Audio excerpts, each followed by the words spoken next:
Hello everyone, I'm so excited to be here. If this is your first time, my name is Prachi Dalwani and I'm just here because I want to help you, giving you the tools to inspire you and get close to God.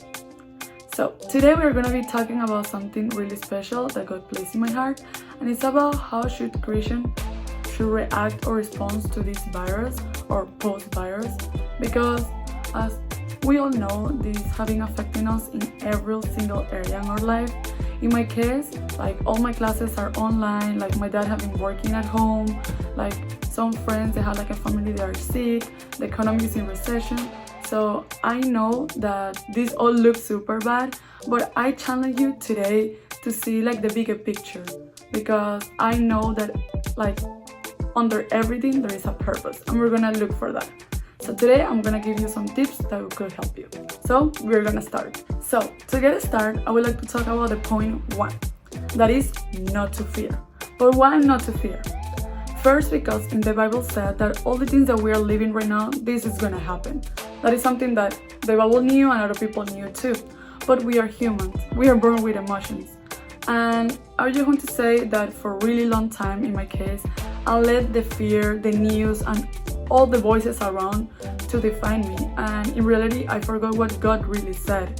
Also, I wrote here that a lot of people said that talk to God and say like, hey God, why like bad things happen to good people?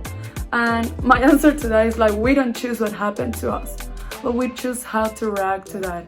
And in the Bible said as a response to that, in John 16:33, if I don't mistake, that Jesus has conquered this world. And we are gonna have tribulations, but we need to trust in Him. So, my advice for the first point is just simply trust. I know that it's hard, but I know what is coming is really big, and your faith is gonna get to the next level. Second point I would like to talk right now is about don't go back to normal. And I don't mean just like to go out with your friends or like go out to the beach, because that is normal. Everyone is gonna do that. I'm gonna do that when everything opens. But I'm talking about your personal life. And I want to give my example. Like for a really long time, I have been asking God like, hey God, like I would like to have more time. I would like to do something bigger than myself. I want to like change my habits so I can get close to you. And I just like right now that I have that, I was like, I want to come back to normal? I have no idea. And I wrote here that sometimes we complain about something and we ask God, but when that arrives, we just want to go to our comfort zone. Like, go back to normal means go to what we know. And sometimes we don't challenge ourselves, because I know for a fact that God wants to show you something new.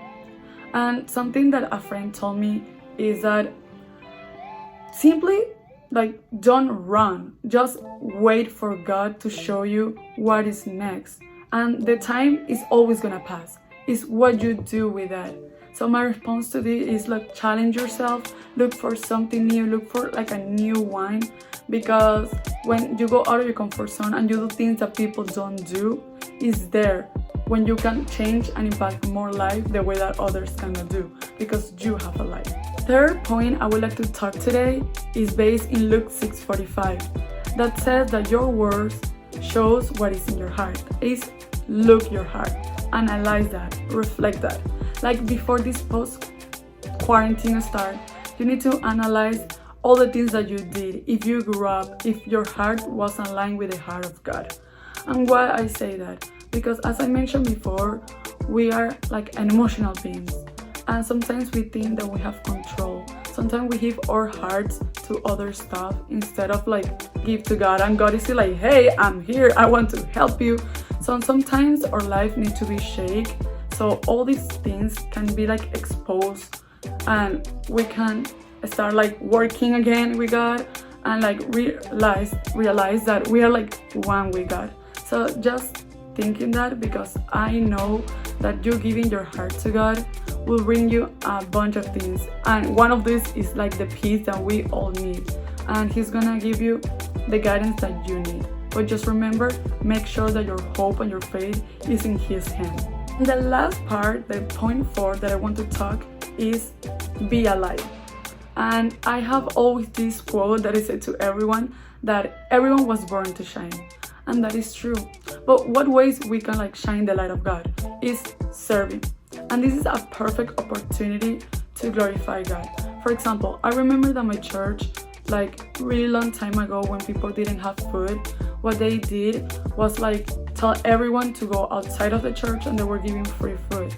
They understood like the necessity of others, and maybe when this ends and people have like the job again, maybe they don't need like food, but they need like a friend because they love someone, or they need a hug, or like you can start being like that light in your school, in your college. And I challenge you to that. I challenge you to go out of your comfort zone, to like not just thinking you, thinking others, because we were born to do something bigger than yourself, because what you have, nobody else has that. So I challenge you, be a light, as Jesus said that he is a light. As a conclusion of these 4 points, I wrote here something that I know is gonna help you, and is that God has control over everything and he knows what he is doing. And remember that a lot of things are gonna pass, but his word is never gonna pass. And the world can take a bunch of things from you, and that happens to me. But one thing that nobody could take from me is my relationship with him. Make sure that finalizing this quarantine or right now, like analyze how's your relationship with God, if you are doing what makes you happy. And the last thing I would like to say before finish is that you remember to be his reflection. Make sure that you are loving people and serving people the same way that Jesus did. Remember that all we were born to shine, and in your hands is like you have everything to succeed and to be one with God.